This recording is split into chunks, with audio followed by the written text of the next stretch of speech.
नमस्कार, जय हिंद साथियों। आप सभी का स्वागत है अपने YouTube channel Google study point पे। जैसा कि आपको पता है कि हमारे चैनल पे स्टार्ट हो चुका है class 10th and class 12th का क्रैश कोर्स, जिसका एक बार ये फिर नया वीडियो आ चुका है जो कि हमारा क्लास 10th का होगा और ये हिंदी से होगा। अभी फिलहाल हिंदी की सीरीज चल रही है। कल से हम प्रयास करते हैं कि SST का भी सीरीज लाए। उसके बाद साइंस का सीरीज चल रही थी, अभी फिलहाल रुका हुआ है हिंदी को लेकर।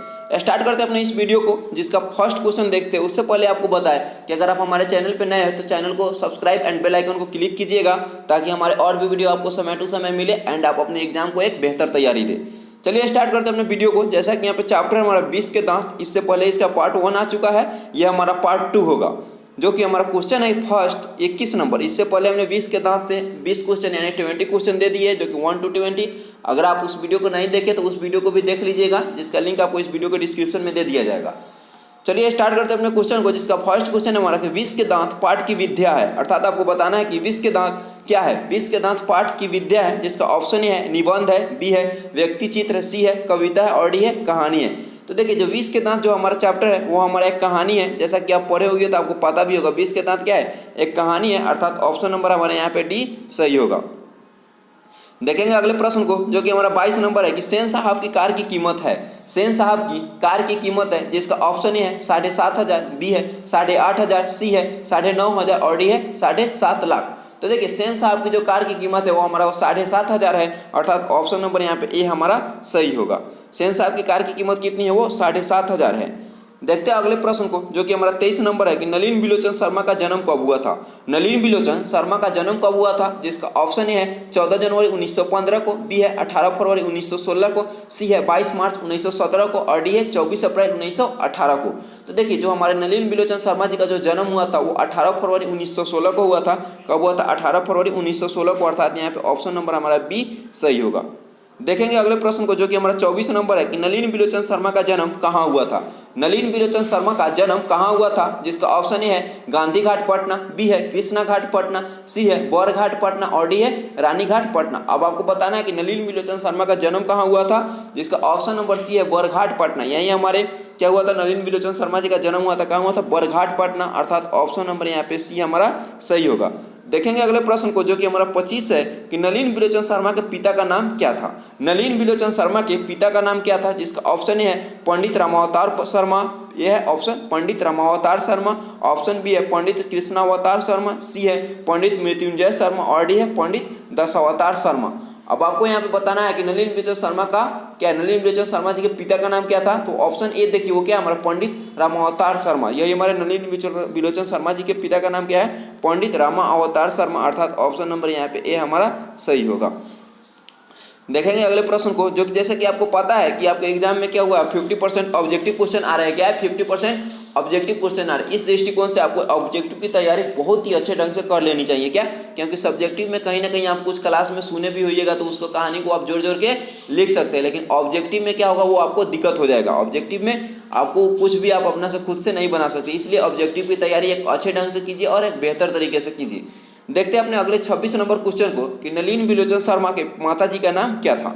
नलिन बिलोचन शर्मा के माताजी का नाम क्या था, जिसका ऑप्शन है पद्मावती शर्मा, बी है कलावती शर्मा और सी है रत्नावती शर्मा और डी है इंद्रावती शर्मा। तो आपको बताना है कि नलिन बिलोचन शर्मा के माताजी का नाम क्या था, तो वो हमारा रत्नावती शर्मा थी। अर्थात ऑप्शन नंबर हमारे यहाँ पे सी सही होगा। क्या होगा, सी होगा। अगले प्रश्न को देखते हैं, जो कि हमारा 27 नंबर है कि दृष्टिकोण किनकी रचना है। दृष्टिकोण किनकी रचना है, जिसका ऑप्शन ए है रामावतार शर्मा की, या बी है नलिन बिलोचन शर्मा की, सी है मोहन राकेश की और डी है प्रेमचंद की। अब आपको बताना है कि दृष्टिकोण किनकी रचना है। दृष्टिकोण रचना है नलिन बिलोचन शर्मा जी की। अर्थात ऑप्शन नंबर हमारे यहाँ पे बी सही होगा। दृष्टिकोण किनकी रचना है, वो नलिन बिलोचन शर्मा जी की है। देखते हैं अगले प्रश्न को, जो कि हमारा 28 नंबर की लड़कियां क्या है। क्या है, लड़कियां क्या है, कठपुतलियां है, किसे इस बात पर गर्व है।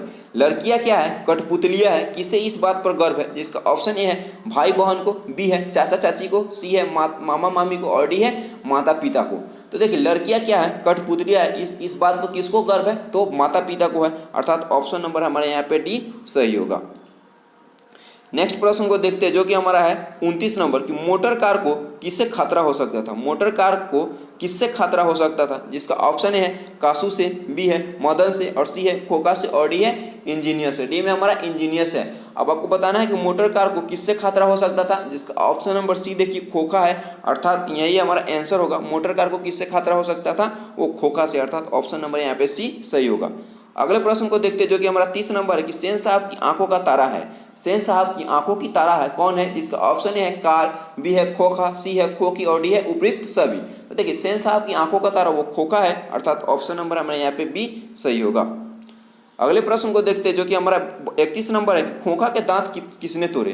खोखा के दांत किसने तोड़े, जिसका ऑप्शन ए है मदन ने, बी है मदन के दोस्त ने, सी है सेन साहब ने और डी है गिरधर ने। अब आपको बताना है कि खोखा के दांत किसने तोड़े, तो मदन ने तोड़े थे। खोखा के दांत मदन के द्वारा टूटा था, अर्थात यहाँ पे ऑप्शन नंबर हमारा ए सही होगा।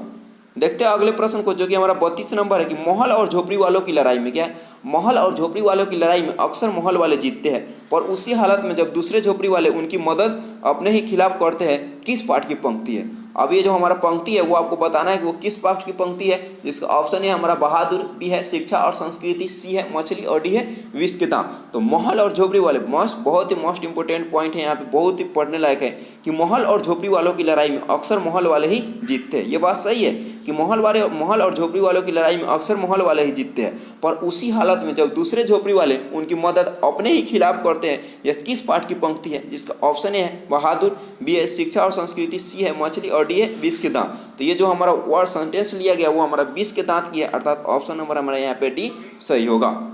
देखेंगे अगले प्रश्न को जो कि हमारा 33 नंबर है कि सीमा रजनी आलो से फाली आरती पांचों किसकी बहनें हैं। सीमा रजनी आलो से पाली और आरती किसकी बहनें हैं, जिसका ऑप्शन है मदन की, बी है खोखा की, सी है लेखक की और डी है सेन साहब की। अब आपको बताना है कि ये पांचों बहनें किसकी है, तो देखिए वो पांचों बहनें है खोखा की। सीमा रजनी आलो से फाली क्या है, सीमा रजनी आलो से फाली और आरती किसकी बहनें हैं, तो हमारा क्या किसका है, खोखा की है, अर्थात ऑप्शन नंबर हमारा बी सही होगा। ये पांचों बहनें खोखा की थी, अर्थात ऑप्शन नंबर 5 बोले बी।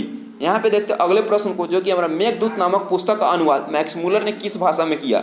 मेघदूत नामक पुस्तक का अनुवाद मैक्स मूलर ने किस भाषा में किया, जिसका ऑप्शन है ग्रीक भाषा में, बी है लैटिन भाषा में, सी है हिंदी भाषा में और डी है जर्मन भाषा में। तो मेघदूत नामक पुस्तक का अनुवाद मैक्स मूलर ने किस भाषा में किया, तो जर्मन भाषा में किया, अर्थात ऑप्शन नंबर हमारे यहाँ पे डी सही होगा। अगले प्रश्न को देखते हैं जो कि हमारा 35 है कि मैक्स मूलर को वेदांतियों का वेदांती किसने कहा। मैक्स मूलर को वेदांतियों का वेदांती किसने कहा, जिसका ऑप्शन है हमारा गांधी जी, बी है स्वामी विवेकानंद, सी है अम्बेडकर और डी है गुणाकर मूल। अब आपको बताना है कि मैक्स मूलर को वेदांतियों का वेदांती किसने कहा, तो हमारा ऑप्शन यहाँ पे बी है स्वामी विवेकानंद, इन्होंने ही मैक्स मूलर को वेदांतियों का वेदांती कहा, अर्थात ऑप्शन नंबर यहाँ पे बी हमारा सही होगा। अगले प्रश्न को देखते हैं जो कि हमारा 36 नंबर है कि संस्कृत भाषा और यूरोपियन भाषा का तुलनात्मक व्याख्या किसने दिया। संस्कृत भाषा और यूरोपियन भाषा का तुलनात्मक व्याख्या किसने दिया, जिसका ऑप्शन है मैक्स मूलर, बी है गुणाकर मूल्य ने और सी है नलिन विलोचन ने और डी है अमरकांत ने। तो देखिए संस्कृत भाषा और यूरोपियन भाषा का तुलनात्मक व्याख्या किसने दिया, तो वो मैक्स मूलर ने दिया, अर्थात ऑप्शन नंबर यहाँ पे ए हमारा सही होगा। देखिए विष के दांत के अलावा भी इसमें 4-5 क्वेश्चन अगले चैप्टर से ले लिए गए हैं, क्योंकि वहाँ पे क्वेश्चन कमी हो रही थी। देखते हैं अगले प्रश्न को जो कि हमारा है 37 नंबर कि महारानी विक्टोरिया ने नाइट की उपाधि, क्या महारानी विक्टोरिया ने नाइट की उपाधि कब प्रदान की, वो किसको प्रदान की, सॉरी कि महारानी विक्टोरिया ने नाइट की उपाधि प्रदान की किसको की, तो इसका ऑप्शन है मैक्स मूलर को, बी है अमरकांत को, सी है बिरजू महाराज को और डी है अशोक वाजपेयी को। तो वो महारानी विक्टोरिया ने नाइट की उपाधि मैक्स मूलर को दी, अर्थात ऑप्शन नंबर हमारा यहाँ पे ए सही होगा। देखेंगे अगले प्रश्न को जो कि हमारा 38 है कि कट और केन, क्या है, कट और केन उपनिषद का अनुवाद मैक्स मूलर ने किस भाषा में किया। कट और केन उपनिषद का अनुवाद मैक्स मूलर ने किस भाषा में किया, जिसका ऑप्शन है ग्रीक भाषा में, बी है हिंदी भाषा में, सी है जर्मन में और डी है लैटिन में। तो कट और केन उपनिषद का अनुवाद मैक्स मूलर ने जर्मन भाषा में किया, अर्थात ऑप्शन नंबर यहाँ पे सी हमारा सही होगा। देखेंगे अगले प्रश्न को जो कि हमारा 39 नंबर है कि लीपजिंग विश्वविद्यालय में मैक्स मूलर ने किस प्राधा का अध्ययन किया। लीपजिंग विश्वविद्यालय में मैक्स मूलर होगा, यहाँ पे सॉरी पैक्स मूलर नहीं होगा, थोड़ा टाइपिंग में डिस्टर्ब है, वो आप थोड़ा एडजस्ट कीजिएगा। लीपजिंग विश्वविद्यालय में मैक्स मूलर ने किस प्राधा का अध्ययन किया, जो कि ऑप्शन ए है हिंदी का, बी है जर्मन का, प्राधा नहीं होगा, यहाँ पे भाषा होगा। लीपजिंग विश्वविद्यालय में मैक्स मूलर ने किस भाषा का अध्ययन किया, जिसका ऑप्शन है हिंदी में, बी है जर्मन का, सी है संस्कृत का और डी है उर्दू का। तो वो संस्कृत का अध्ययन किया, अर्थात ऑप्शन नंबर हमारे यहाँ पे सी सही होगा। देखिए यहीं पे 39 क्वेश्चन था इस वीडियो का, जो कि यहाँ पे समाप्त होता है। अगर वीडियो अच्छा लगा और चाहते कि और ऐसे वीडियो आए तो प्लीज़ चैनल को सब्सक्राइब एंड बेल आइकन को भी क्लिक कीजिए और साथ ही वीडियो को लाइक भी दीजिए, ताकि इस तरह के हम और भी वीडियो लाएं। And thank you for watching video. जय हिंद, जय भारत। मिलते हैं अगले वीडियो में।